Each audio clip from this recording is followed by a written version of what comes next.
There we are. Didn't get the last part drive.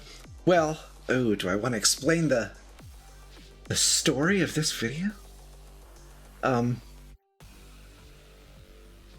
So I posted the making of actually on YouTube, which I hope hopefully it was as entertaining as, or at least as watchable as I hoped it would be, because really all I did is I just put the source videos next to each other and lined them up so that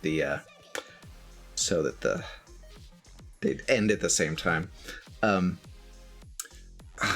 I think I filmed for like some number of hours. It was over like 2 or 3 days. Yeah, and ended up using almost none of that. Which I guess is normal. The last take's a good one, almost always.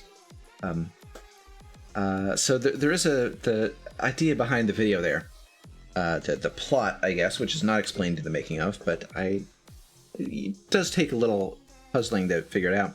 Is that although you, the viewers, have been told that old Dino is he just did a little gender business and now looks like this. In fact, what happened is Dino went off to rejoin his band, which had been brought up on the stream a few times, Hoobastank, a unfortunately somewhat popular band back in the 90s or 2000s or something, which is telegraphed in one of the first lines where I say, speaking of The Reason, because that was their one hit. I hope they didn't have more than one. Certainly never heard of it. Hoobastank sings a song called The Reason, which is actually the song that I brought up in the video with Dancing on TTV. And really, this whole Hoobastank thing, there's a very long backstory to it. And I may not even remember it right, because I think what happened is my friend made this up as an explanation when we were out drinking once, like a long time ago, like 20 plus years ago. We were bar hopping and we passed this guy somewhere, and he's like, "Hey, I know you. Don't I know you from somewhere?" Looking at me, and like, I didn't know him. He didn't know me. I have no idea what he's onto. But my friend goes, "Yeah, he's in Hoobastank," and that's where that started. But then I asked my friend about it again, like a year or so ago, and he didn't remember it. So maybe the origin's just lost. I don't know. Anyway, that's where that came from, and then it made its way into the stream. So the plot is that Dino had in fact gone back to Hoobastank because they offered him a great deal, which I think if there were more details to that, it would be something about creative control and obviously lots of money.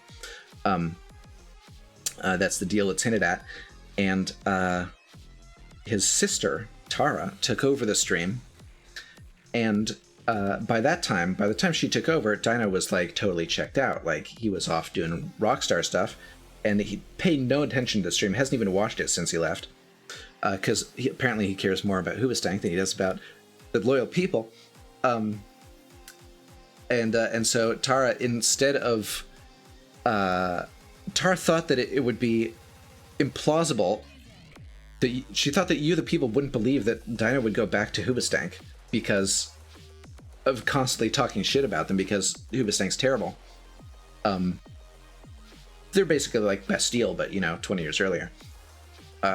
So she didn't think that you, the people, would believe that he went back to the band. So instead, she made up a story that Tara was trans and that she was still Tara.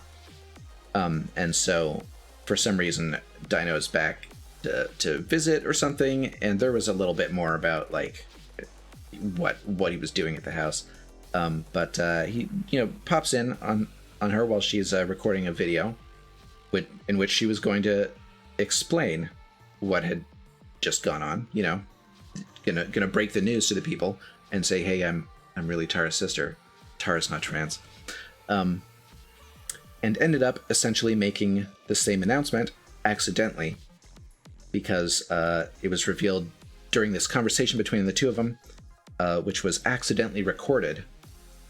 And that's why Dino turns and says, "Does that still record to the network drive? Because this is Dino's streaming setup that she's using," or something. That part, I didn't quite work that part out. But actually, no. It was the filters. I think what happened is Dino gave her the streaming rig. because he's got a laptop or something because he's off on the road, you know. Yeah, so it records the network drive. He grabs his laptop, he leaves, and then he downloads the video from the network drive and posts it on her YouTube. And if you look at the description on YouTube for this, for that video, it says something like, P.S. Tara, you should change where OBS saves your recordings.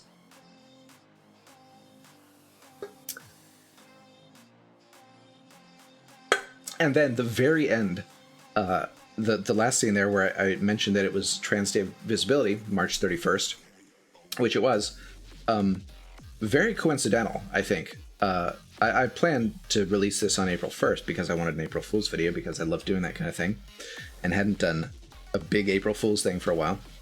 And then I realized, like, the day I was doing all the editing, that today was also, that day was Trans Day of Visibility, and I thought, this is pretty ironic, me making this video in which I pretend not to be trans on Trans Day of Visibility.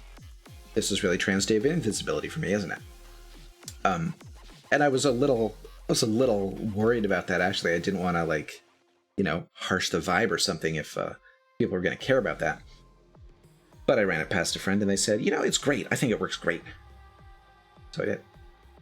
Catch you later, Renocerante. Thanks for coming by. Glad you got the scoop, and hope to see you again maybe later or some other time. Wow. All right, I got to set a marker for this. And who knows where this conversation is going to end up.